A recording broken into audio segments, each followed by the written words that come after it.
Right, here. So again, I hope you can start to sort of see here this focus on the fact that we're trying to we're focused on the standard inputs, but we're focused very much is on the idea of the actual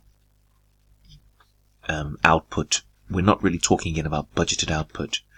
That's always a red herring. So whenever you see budgeted output, run away from that. We're interested in the actual output and the standard inputs. It's really the inputs. How well are the guys downstairs using the inputs?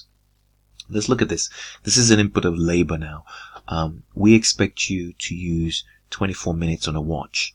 So you carried out 31,000 repairs. So this is actual output.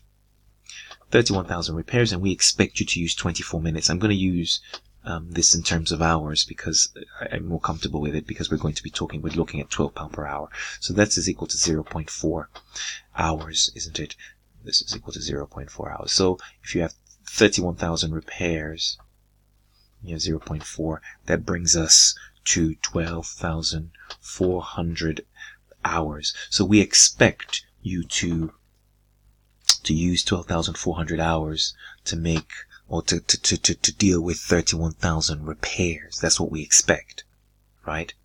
So, what's the situation? So if we expect you to use 12,400 hours, that's what we expect. And we also expect you to pay your workers, or to find labor at £12 an hour. So all this together, we expected for those 31,000 repairs that you would have spent 148,800. See my pen color. The question says that actually what happened was that you actually spent too much by 3,720. So first of all, they tell us in terms of just the rate. You can see here I'm focused on these 12,400 hours. The argument, they tell us anyway, the labor efficiency variance is nil, which means that you used exactly 12,400 hours. You didn't even really need to know that. But they're telling us that actually that's exactly what happened.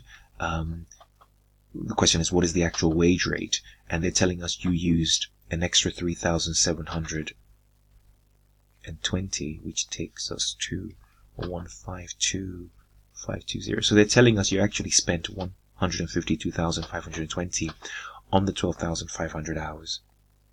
And when you divide this 152,520 by the 12,400, you get £12.30. So what actually happened was that, yes, you used 12,400, but you might have had to pay better labor or higher, more expensive labor, because you actually spent 152,520. So the more you play with these, you start to understand how to move between the answers.